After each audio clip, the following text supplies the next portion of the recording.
Hi everyone, today we're making something that may be familiar to all you Thai food lovers out there. We're making Thai crispy garlic chicken. For a fried chicken, this tastes super light and flavorful, and the best part is it's super easy to make. So let's get straight to the recipe. An important ingredient in marinating the chicken are the roots of the coriander, not the leaves, not the stems, just the roots. Rinse thoroughly, and we need 5 or 6 of these roots.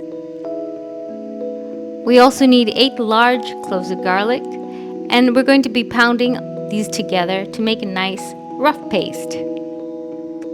We're going to be using this paste to marinate 300 grams of boneless chicken. You can use thigh or breast portions. And to this add 2 tablespoons of tapioca starch, 2 tablespoons of corn flour, as well as either 1 tablespoon of plain flour or 1 tablespoon of rice flour. You can switch it up, try different ratios for different textures. Next, add half to 3/4 of a teaspoon of white pepper powder, 2 egg whites, 1 generous tablespoon of oyster sauce,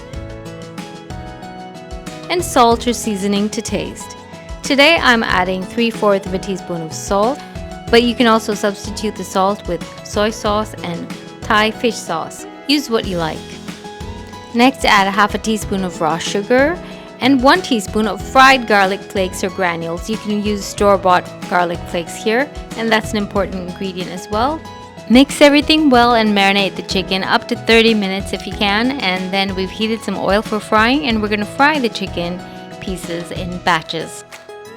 You don't want to overcrowd your pan or wok too much.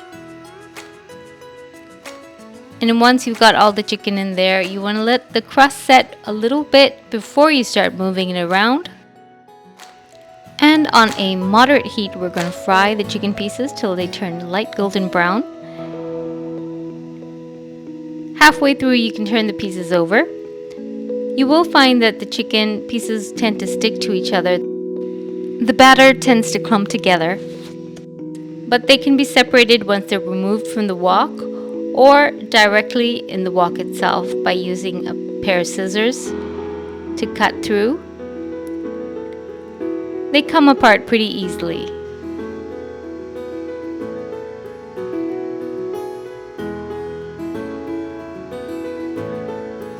So once the chicken is this color, you can continue with the next batch.